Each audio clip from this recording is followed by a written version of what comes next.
घरं बनवून देणार आहे, तुम्ही त्या कचऱ्यावर राहायला जाणार आहात। एक अदानीने स्वतःसाठी बांधावा, दुसरा जे धारावी रिडेव्हलपमेंटचे सीईओ आहेत त्यांच्यासाठी बांधावा। उद्या अदानीची लोक तुमच्या घरावर येतील, धारावी रिडेव्हलपमेंट प्लॅनचे जी लोक आहेत तुमच्या घरावर येतील, घरातून बाहेर काढायला प्रयत्न करतील।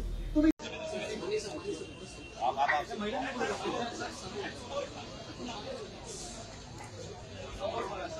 मी इथून बोलतो म्हणजे आपल्याला सगळे या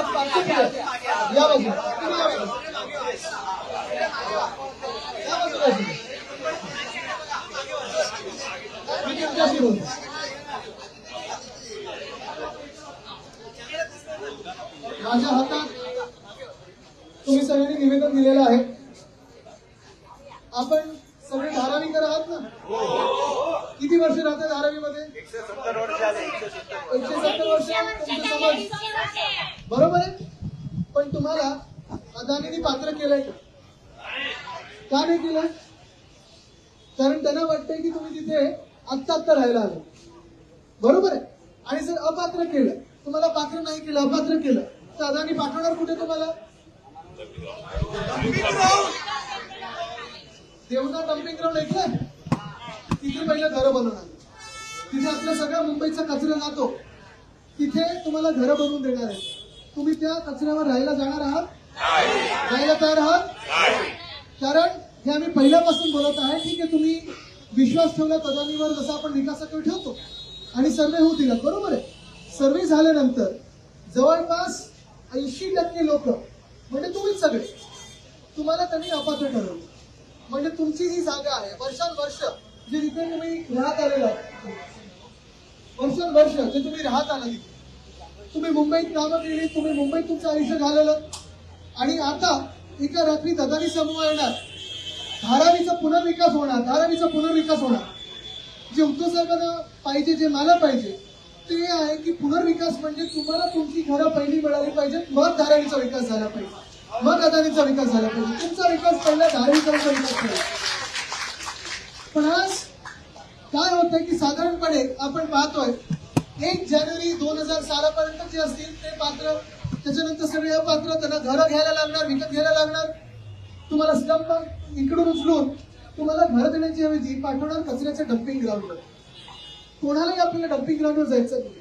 जर आपल्याला डम्पिंग ग्राउंडवरती जागा देणार असतील तर माझी पहिली मागणी ही आहे की तिथे 2 बंगले बांधावे, एक अदानीने स्वतःसाठी बांधावा, दुसरा जे धारावी रिडेव्हलपमेंटचे सीईओ आहेत त्यांच्यासाठी बांधावा। पहिल्या त्या दोघांनी तिथे 6-6 महिने राहावं, मग आपल्याकडे तिथे घरं दिली। पण आता हा लढा जो आहे, हा लढा आपण प्रत्येक ठिकाणी लढणं गरजेचं आहे। मीडियाच्या समोर तुम्हाला मुद्दामून आणलं ती खाली, कारण मीडियाच्या माध्यमातून जगभरात जायला पाहिजे की अदानी समूह मुंबईला कसे लुटत आहेत। मी तुम्हाला आज विचारत आहे, ठीक आहे, तुम्ही एकदा अदानीवर विश्वास ठेवलात, तुम्ही सर्वे करू दिलात, उद्या अदानीची लोक तुमच्या घरावर येतील, धारावी रिडेव्हलपमेंट प्लॅनचे जी लोक आहेत ते तुमच्या घरावर येतील, घरातून बाहेर काढायला प्रयत्न करतील, तुम्ही घराच्या बाहेर जाणार आहात? तुम्ही अदानीवर विश्वास ठेवणार आहात? तुम्ही महाराष्ट्र सरकारवर विश्वास ठेवणार आहात? भाजपवर विश्वास ठेवणार आहात? जर ते आले तर आम्हाला हाक मारा, त्यांना आपण परत तसंच तसं पाठवलं पाहिजे। जे काही हातात येईल ते घेऊन तुमचा स्वतःचा तुम्ही डिफेन्स केला पाहिजे, कारण तुम्हाला कोणी त्या घराबाहेर काढू शकत नाही। शिवसेना उद्धव बाळासाहेब ठाकरे पक्षाच्या मागण्या ह्या 2च आहेत आणि स्पष्ट आहेत। एक म्हणजे प्रत्येक धारावीकराला पात्रता ही झाल्याच पाहिजे, आता कट ऑफ डेट ही 2022 ची झालीच पाहिजे, त्याच्या आधीची नाही, बरोबर? ते सगळं पात्र झालं पाहिजे। आणि दुसरी म्हणजे प्रत्येक धारावीकराला धारावीच्या बाहेर नाही तर धारावीतच घर मिळालं पाहिजे, हक्काचं घर मिळालं पाहिजे, बरोबर? कारण तिथे आपल्याला अनेक समाज राहतात, तिथे हिंदू राहतात, मुस्लिम राहतात, मराठी राहतात, गुजराती राहतात, तमिळ राहतात, तेलुगू राहतात, पण भाजप सगळीकडे काय सांगते तर तिथे बांगलादेशी राहतात। तुम्ही मला सांगा बांगलादेशी आहेत का इथे? पण भाजपचा जो अपप्रचार चालू आहे, तुम्हाला घराच्या बाहेर पाठवलं म्हणजे तुमची जागा घ्यायची आणि जगातलं सर्वात श्रीमंत व्हायचं, हे तुम्ही करून देणार आहात? म्हणून तुम्ही लढायला जर तयार असाल तर मी तुम्हाला हा शब्द देतो की तुमच्या खांद्याला खांदा लावून आम्ही लढायला तयार आहोत। ही जी एकजूट आहे ती तशीच पाहिजे। धारावी बचाव समितीमध्ये जे कुठली पक्ष असतील आपण सगळे एकत्र राहूच, पण आज भाजपमधले पण जर कोण मुंबई प्रेमी असतील त्यांना पण मी अपील करतोय की हे सगळे वर्षानुवर्ष मुंबईत राहत आलेले, मुंबईची वाढली, मुंबईची प्रगती झाली, मुंबईची प्रगती ह्यांच्या हातामुळे सगळ्यांमुळे झालेली आहे.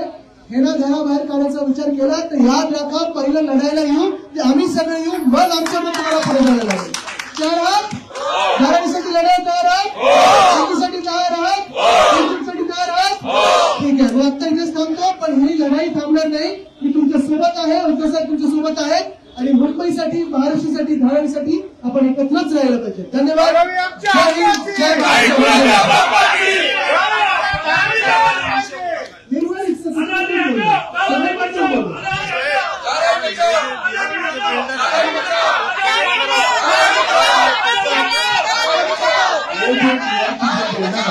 ऐका, मी त्याला मेलवाडीमध्ये राहतो, माझं ऐकून घ्या जरा 2 मिनिटं. हे जे आपल्या डीआरडीचे बिल्डर आहे ते प्रशासनाचे आहे, तर काय त्यांची भूमिका आहे काय आहे आपल्याला लोकांना काही समजत नाही. तर लेकवाडी आहे, आपलं हे आहे, कोळीवाडा आहे, अनेक आपले एरियाज आहेत. बरोबर, तुम्ही सगळे 305 मध्ये जाऊ शकणार आहात का? तुम्ही देवनारच्या डम्पिंग ग्राउंडवर जाऊ शकणार आहात? हेच म्हणून तुम्हाला सोबत राहायला लागेल आणि लढायला लागेल.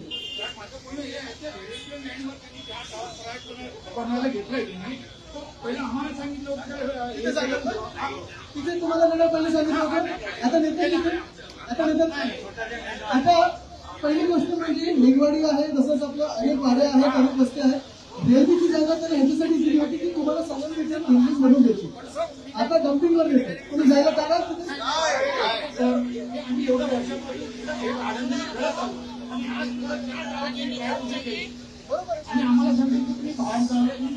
म्हणून त्याचा आता तुम्ही जसं आधी विश्वास सर्वे करून दिलात ना, आता त्यांना येऊ द्यायचं नाही.